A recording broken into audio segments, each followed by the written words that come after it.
Our first guest on this week's show needs no introduction, but her amazing accomplishments during her first 28 years as the head women's basketball coach at Notre Dame should not go unmentioned. During her tenure at Notre Dame, Muffet McGraw has led the Irish to 13 trips to the NCAA Sweet 16 in the last 19 seasons. She has guided the Irish to 7 trips to the Final Four, including a current streak of 5 in a row, and 5 trips to the NCAA championship game, including 4 of the last 5 years. The Irish won it all by beating Purdue in St. Louis in 2001. Coach McGraw is a 3-time consensus National Coach of the Year and is the only Division I coach to sweep the Big Four Coach of the Year awards 3 times. In 2011, McGraw became the first representative of Notre Dame to be inducted into the Women's Basketball Hall of Fame. Currently preparing her team for their exhibition game at noon on November 7th in Purcell Pavilion, Coach McGraw is taking some time out of her busy schedule to visit with Joe and Jack today. Coach, thank you so much for being with us. I really appreciate it. We'll get to basketball in a minute, I promise, but you played in a Pro-Am with Annika Sorenstam. How many strokes did you have to give her? What was the outcome? What was that experience like? You know, I got to play with Stacey Lewis. I was with Annika Sorenstam on a panel that we did, and it was a fabulous experience. I put my clubs in the bag quite a few times. We played her ball the entire day, of course, but so much fun. What a great day just to be with some professional women golfers who really don't get the attention they deserve. Well, tell us a little bit about the conference, though, that was really the main reason you were there, and really a pretty spectacular event. It was. KPMG put on a leadership summit for women, so it was all women CEOs from across the country. Condoleezza Rice was the keynote speaker, so a fabulous ending. I was with Annika Sorenstam, Stacey Lewis on a panel, and we just got to talk about women in sports, women as leaders, and you know that's one of my passions. Absolutely. That's incredible. So what exactly did you kind of bring to the conference? Were you just kind of answering questions, or did you have your own speech that you had prepared? You know, it was a Q&A mostly, so we got to just answer some questions from the moderator. But it was really well done. We got to talk a lot about women, young women, how we do things on the court, in the locker room, and getting them prepared for the boardroom. And where exactly did you kind of form your own thought process on that? I know before Notre Dame you were at Lehigh. Throughout your career here, what exactly have you been doing research-wise? Has it just been kind of learning on the job? I don't know. I'm kind of curious about this with coaches. It's a lot of on-the-job training. I think dealing with women for so many years, 28, 29 years here at Notre Dame, and coaching all my life, I've really learned a lot of things. And I think one of the biggest things for me is that, you know, from the time girls are born, we're teaching them about how they're supposed to act as girls. These are the toys that the girls play with. This is how you're going to be. This is what you can be. I think we're so happy that they get along, and I think we need to be less happy about that, how they go along. We're always encouraging them to just go along. And for me, I want to teach them how to fight. I want to teach them that you got to fight for what you want. You got to fight to win a national championship. You got to fight for playing time. Everything you do, you got to fight for. And we don't teach our girls that. We don't teach them to have a swagger. And I want my team to have a swagger. So when we go out, and when they go out, and when they graduate and they go off and they're in the communities and they're in the business world or anywhere, and they see something, they're willing to stand up and fight for it. They got to find their voice, and that's something that I can teach them, to build their confidence so that when they do go out, they can stand up, find their voice, use their voice, and fight for what they want. Well, this is a team with that deservedly has a lot of swagger. It's had a lot of recent success. It's also got a target on its back. Your fellow coaches decided that the Irish were the preseason favorites in the conference. I attended Basketball 101 this week and learned that our transition plays have metal names, copper and lead. But it's a season full of expectations as you head into it. How do you sort of manage those expectations? You always have them with this program, but they seem especially acute this year. You know, they're always high, and I think we like that. The bar is always high. The expectations are high. When you get to the Final Four 5 years in a row, people just expect it's going to happen. We've lost some great players over the years, but we've managed to come back because we have a great culture. And I think it's all about the culture that we have. The players that come in understand right away, this is how we do things at Notre Dame. We've got a great senior group, and you have to have that leadership. We are missing a few pieces this year. We've got some great freshmen, All-Americans, but it takes time. So we're going to have to be patient. At least I'm going to have to be patient. That's a challenge for me, as you know.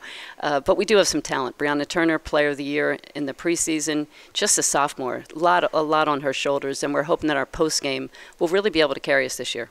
Well, it'll undoubtedly play an enormous role. But boy, you got guards. You got a lot of guards, Coach. We have a lot of guards. You know, you need guards. You can't get to the Final Four without great guard play. And Lindsay Allen is just superb. She is the best point guard in the country. She is just so steady. She doesn't turn the ball over. She makes things happen. She can score. She can do so many things. She runs the team, and she is a great leader for us. Michaela Mabry on the wing shooting threes with Madison Cable. So happy that Madison decided to come back for that 5th year. We've got that great experience on the wing. You've got to be able to guard us. Probably not going to see a lot of zone with those shooters. And then coming off the bench, we've got great guards again. Arike Ogunbowale, Marina Mabry, Ali Patberg. Just a ton of talent on this team. I'm really happy you said Arike's name, so I could sort of miss that part of the Q&A. Steer clear of that one. But so you talk about all the talent we have, and you mentioned culture just a little bit there. But one of the things I think about when I think about our basketball program is consistency. And I think 5 consecutive Final Fours, but really over the last 25 years, as long as you've been here, it's been that way. How did you build that from the ground up, and how do you maintain the tenacity and the drive to win? It's really hard. I see coaches all the time leaving and going different places because they can't keep that at one place, and you seem to have done it so excellently. And I found my dream job. To be here is such a blessing, and I feel like the luckiest person in the world. And, Notre Dame recruits a certain type of player. I think we look for a certain type of player. We obviously want somebody that's really unselfish. We want somebody that's competitive and wants to win. I think the team chemistry for me is the most important thing. It's so much more important than talent. It's how you get along with each other, how they play together, the willingness to make that extra pass, to dive on the floor for loose balls. You got to be able to do the little things and to really commit yourself to the process. It's a journey. This season is a journey. You can't focus on the wins and losses so much as what you're doing every day at practice to prepare you for your end goal. When you recruit nationally, how do you kind of find the right player to fit within that chemistry? It's almost, I know, it seems to be a very difficult task. Recruiting is difficult, as you know, having gone through it yourself. Right. There's a lot to be considered, and certainly the academics that we have here really kind of narrows the field a little bit. You want to find good players, but you want to find good players that are going to really mesh with other players. So we really look a lot at how they play, how they react with their teammates, what kind of leader are they on the floor, how do they look when the coach is yelling at them. Are they looking at their parents in the stands? Are they looking for somebody else? Or are they the one out there that the team is looking to? I really want those kids that are the leader on the floor. It's players spend a lot of time getting ready for the season. This year, coaches have to spend a little bit extra time getting ready for the season because there have been a lot of rule changes. The leadership of the women's basketball coaches group have helped usher in a number of changes. Help us understand those. We have, and I thought you were talking about my shopping spree in anticipation of the season, so I'd be happy to talk about the rules. We are going to a whole new format, 4 quarters, similar to the NBA and WNBA, so we'll be on a professional level. We've got a new backcourt rule where if you knock the ball out of bounds, you actually still only get the 10 seconds. They used to reset the clock. We will have a really, really good thing at the end of the games. We're allowed to advance the ball. So in the last minute of the game, in a close game, when you rebound or inbound the ball, you can advance it right to your end. So if there's 3 seconds left, you got a really good shot at making a big play at the end of the game. I think it's going to bring a lot of excitement to the game for the fans. And there's no more one-on-one. Everything's a 2-shot foul. 5 fouls into the first quarter, you're in the 2-shot bonus. 5 fouls into the second quarter. There's going to be less timeouts, so we got to be ready to go. If a coach calls timeouts 2 minutes into the quarter, which we're hoping the other team only does that, you got to go 8 straight minutes without a timeout. So we've got to be in really good shape.